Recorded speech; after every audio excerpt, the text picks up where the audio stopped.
Hello, I'm Ryan McEachern, and welcome to episode 62 of The Dig. On this week's show, I'm pleased to have founder and president of H2Flow, Michael Albanese. We're talking water treatment, and how H2Flow deals with these issues. But before we dig in with Michael, let's throw it over to our producer, Brian Boland, for our 6 and 60. Over to you, Brian. Thank you very much, Ryan. Now let's get to it. Canada continues to be the world's top exploration destination as budgets grew substantially in 2022. Canadian projects are up 29% year over year and the highest total since 2012. Canada has not and most likely will not commit to establishing an OPEC-like organization for nickel-producing countries with Indonesia. The Mexican government will invite U.S. and Canadian companies to help develop the country's lithium sector. Mexico does not currently produce lithium, although it hosts the 10th largest lithium resource globally. Vale Canada and General Motors signed a term sheet for the long-term supply of battery-grade nickel sulfate. Vale will supply the equivalent of 25,000 tons per year of contained nickel. Funds raised by junior and intermediate mining companies were up for the second straight month in October, with an increase of 11% month over month. And finally, Ryan, gold budgets are up 12% this year, following a period of strong exploration financing that has helped the junior sector outperform the majors on gold for the first time in a decade. And that's it for this week's 6 and 60.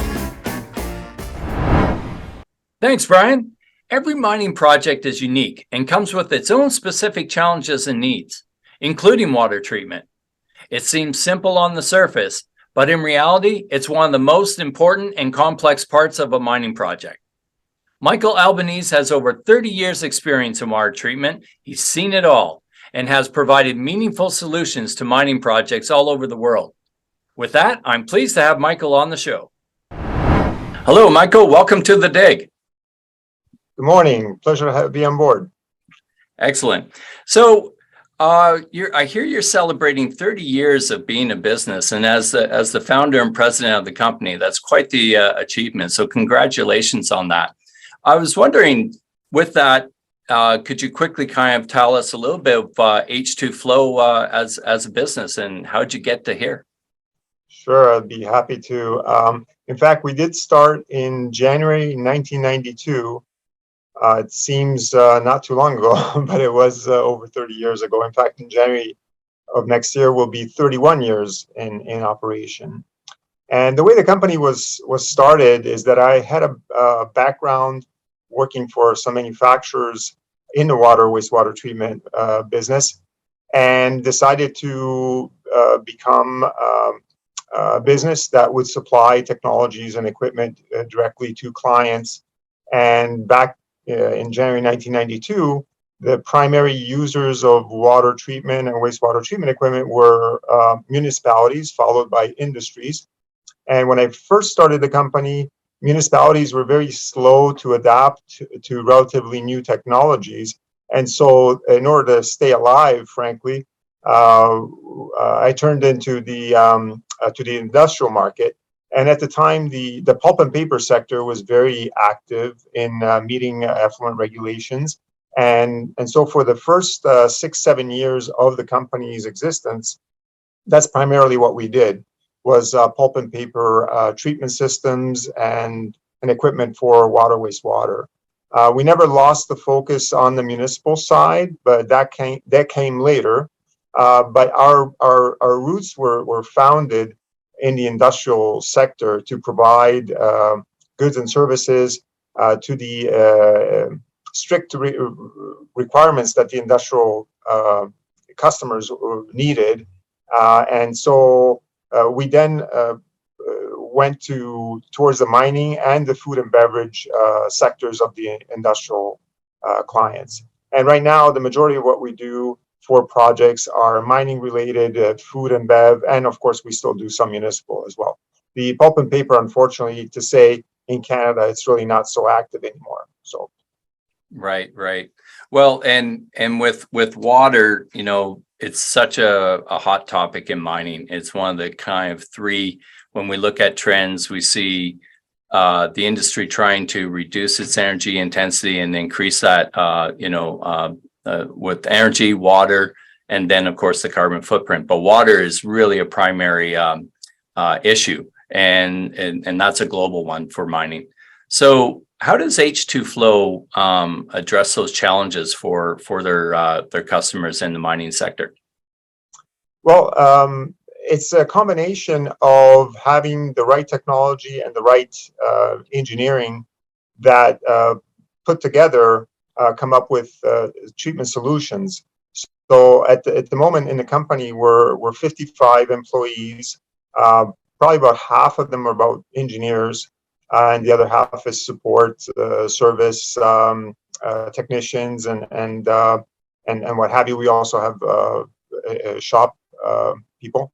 But with those qualifications and the technologies that we have available to us, we can put together some very custom solutions for the clients that we work with, regardless of whether it's some metals removal or camp wastewater or ammonia regulations and meeting those.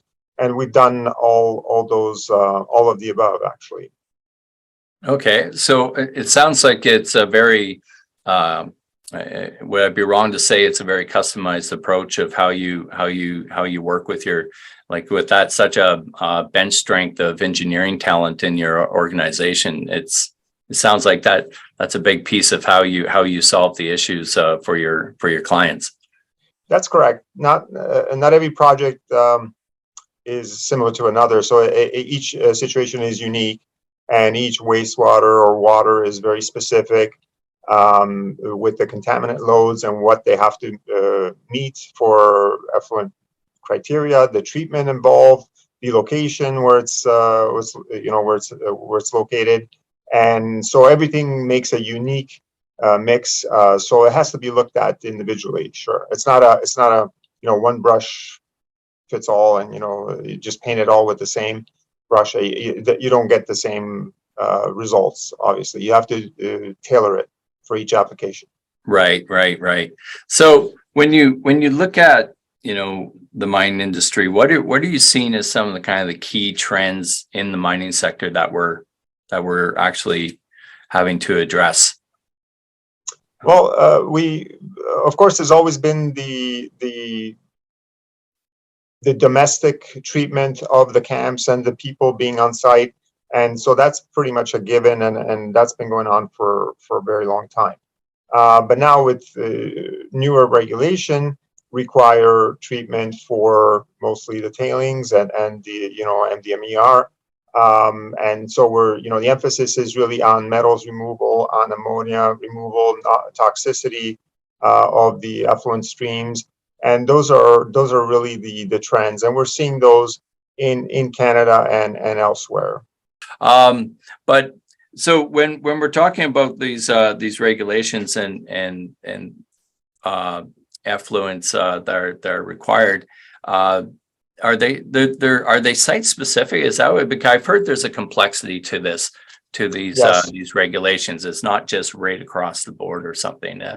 Yes, of course, they're site specific because they have to do with the receiving body of water. So if, for instance, the mine is discharging to the Pacific Ocean or the Atlantic Ocean, the assimilative capacity of that water body are going to be far greater than if the mine is discharging into a small creek or a small lake that is confined or isolated.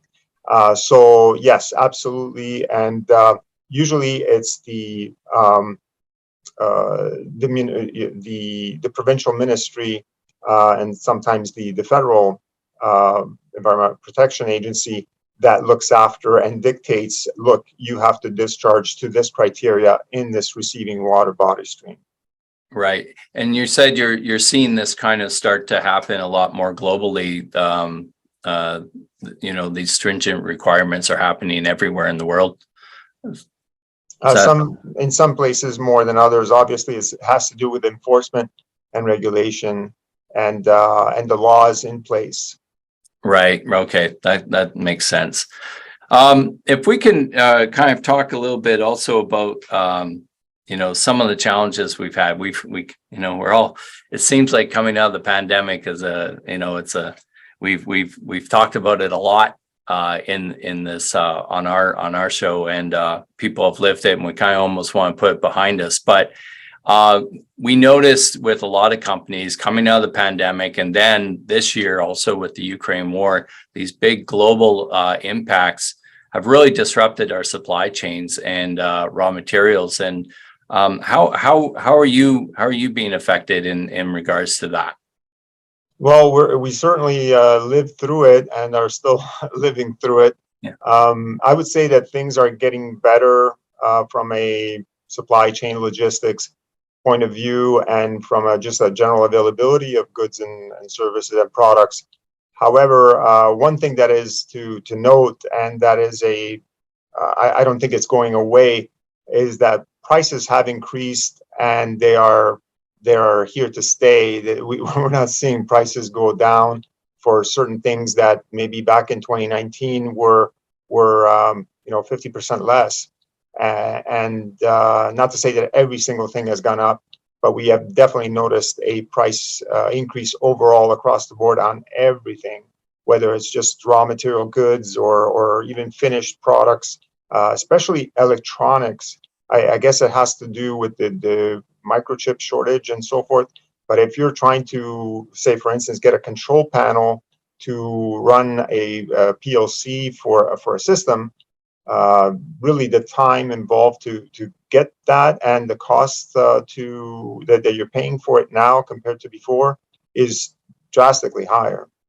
So, but we hope that the sourcing and the timelines are better, but we don't see the prices going down. Let's just put it that way.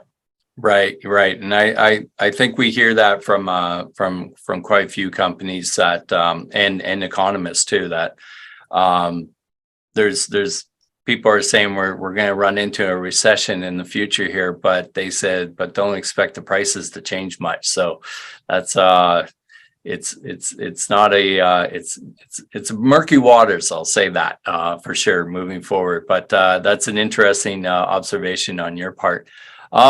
Is there, we're kind of coming to an end here. Is there anything else you'd like to kind of share about H2 Flow to our audience?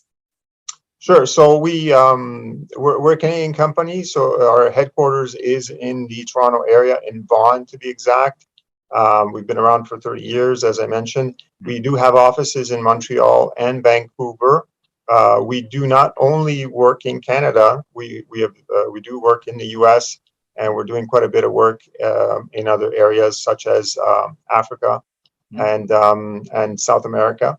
So about 25% of what we do is exported outside of Canada. So it's a big part of what we do is export our services outside of the country.